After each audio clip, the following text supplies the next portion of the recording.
Hello friends, આજે મારા કિચનમાં બની રહી છે એવી રેસીપી જે આપણે રેસ્ટોરન્ટમાં ખાઈએ છીએ, જે છે દાલ ફ્રાય. રેસ્ટોરન્ટમાં જે રીતની દાલ ફ્રાય બને છે તે જ સિક્રેટ ટિપ્સ સાથે આજે આપણે બનાવીશું. મને સપોર્ટ કરવા માટે મારી ચેનલને સબસ્ક્રાઈબ જરૂરથી કરજો. તો ચલો દાલ ફ્રાય બનાવવાનું શરૂ કરીએ. તો મેં અહીંયા એક બાઉલ તુવેરની દાળ લીધી છે. વજનમાં લગભગ 200 ગ્રામ છે. તમે સાથે થોડી ચણાની દાળ પણ યુઝ કરી શકો છો. હવે દાળને કુકરમાં એડ કરી લઈશું અને તેમાં પાણી રેડીને સરસ રીતે 2 વાર ધોઈ લેવાની છે. તો દાળ સરસ ધોવાઈ ગઈ છે. હવે તેમાં 2 ગ્લાસ પાણી રેડવાનું છે. તેમાં અડધી ટીસ્પૂન હળદર નાખીશું અને અડધી ટીસ્પૂન મીઠું એડ કરવાનું છે.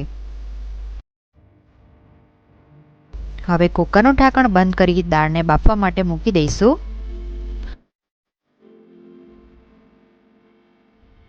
તો લગભગ 15 મિનિટ પછી દાળ સરસ બફાઈ ગઈ છે.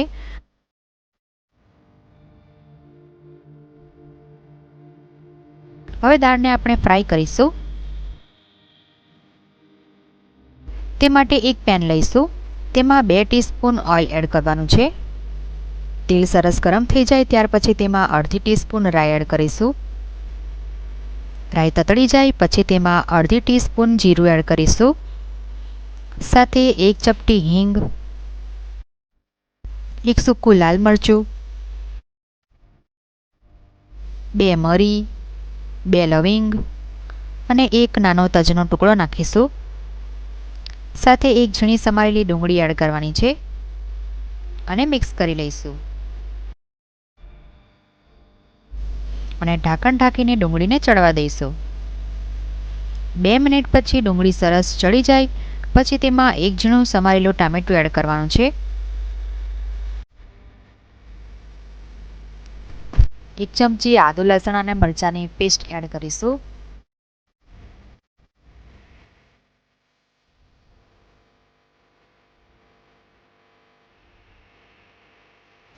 ટામેટા સરસ ચડી જાય પછી તેમાં મસાલા એડ કરીશું.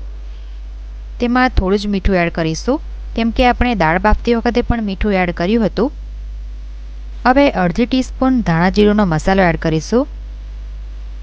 સાથે અડધી ટીસ્પૂન તીખું લાલ મરચું પાવડર એડ કરીશું.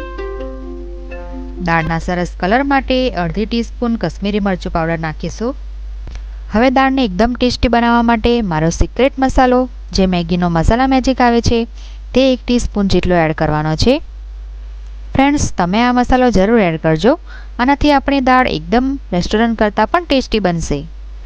હવે આ બધા મસાલાને સરસ રીતે મિક્સ કરી લેવાના છે અને હવે બાફેલી બધી દાળ પેનમાં એડ કરી દઈશું અને મિક્સ કરી લઈશું. હવે મીડિયમ ફ્લેમ પર દાળને ઉકળવા દઈશું. તો લગભગ 5 મિનિટ સુધીમાં દાળ સરસ ઉકળી ગઈ છે. હવે તેમાં ઝીણા સમારેલા ધાણા એડ કરી દઈશું.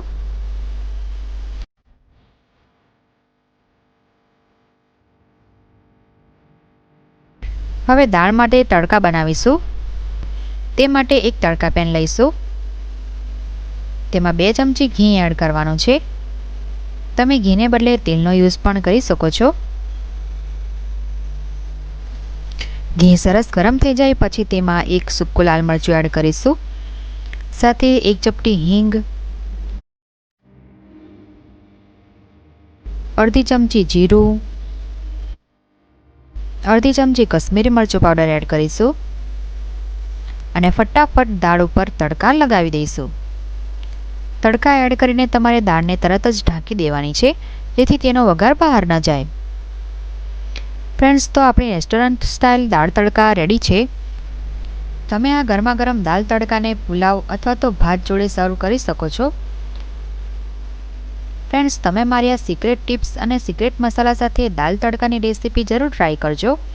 તો ફરી મળીશું એક નવી રેસીપી સાથે. ત્યાં સુધી થેન્ક્સ ફોર વોચિંગ.